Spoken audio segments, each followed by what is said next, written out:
بزوتنەوەی ئەنساڕوڵڵاه بزوتنەوەیەکی سیاسی ئاینی چەکدارە و ناوەندی سەرەکی بزوتنەوەکەی شاری سەعدەیە کە دەکەوێتە باکووری خۆراوە یەمەن.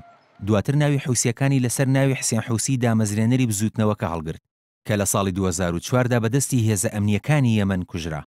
بنەماڵی حوسی بەوە خۆیان لە قەڵەم دەدەن کە لە وەچەی پێغەمبەری ئیسلامن و سەر بە گروپێکی مەزهبین بە ناوی جارودیە کە یەکێکە لە گروپەکانی زەیدی و لە شیعەی 12 ئیمامەوە نزیکن.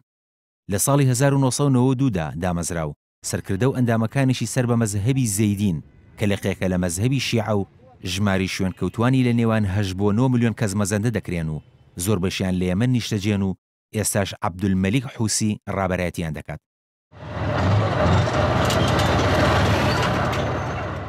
لە سەرەتادا بزوتنەوەکە ڕوبەڕووبوونەوەی پشڕیان لەگەڵ سوپای حکوومەتدا هەبوو، بەڵام لە نێوان ساڵانی 2004 و 2011دا ململانیەکان لە نێوان حوسیەکان و عەلی عەبدوڵڵا ساڵح سەرۆکی ئەو کاتەی یەمەن پەرەیسەند. لە ساڵی 2009دا لەگەڵ هێزێکی سعودیە لە ناوچەی سەعدە کەوتنە شەڕەوە.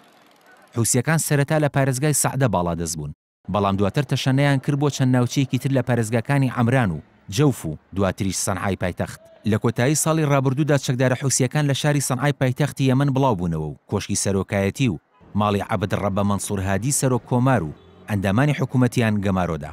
دواتر هەوڵەکانیان بۆ فراوانکردنی ناوچەکانی ژێردەستیان زیاتر کرد. دوای ئەوەی سەرۆکی یەمەن لە ژێر فشاردا ناچار کرا دەست لە کار بکێشێتەوە، حوسیەکان ڕاگەیاندنێکی دەستوریان دەرکرد و تیادا ئەنجومەنێکی سەرۆکایەتیان پێکهێنا کە لە 5 ئەندام پێک دێت و پەرلەمانیان هەڵوەشاندەوە و ئەنجومەنێکی ڕاگوزاری نیشتیمانیان پێکهێنا. ئەو هەنگاوەی حوسیەکان ناڕەزایی ئەنجومەنی ئاسایش و ئەمریکای لێکەوتەوە.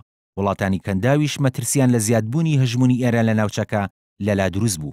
حوسیەکان لە زیادبوونی دەسەڵاتەکەیاندا سوودیان لە پەیوەندیەکانیان بە عەلی عەبدوڵڵا ساڵح سەرۆکی پێشووی یەمەن و شکستی هێزە سیاسیەکان وەرگرت کە بوونە هۆکاری تێکچوونی بارودۆخی ئەو وڵاتە.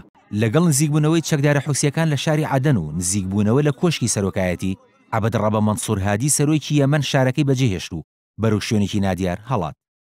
دوابەدوای ئەوەش لەسەر داوای هادی و بە ئاگاداری ئەمریکا بەڕابەرایەتی عەرەبستانی سعودی هاوپەیمانێتیەک بۆ ڕوبەڕووبوونەوەی حوسیەکان پێکهێنرا و ناوی لێنرا هاوپەیمانی پارێزگاریکردن لە یەمەن. هاوپەیمانێتیەکە دوای چەند کاتژمێرێک لە پێکهێنانی لە 26 ئازاردا ئۆپراسیۆنێکی بە ناوی گەردەلوولی ئەلحەزم بۆ سەرچەکدارە حوسیەکان دەست پێ کرد.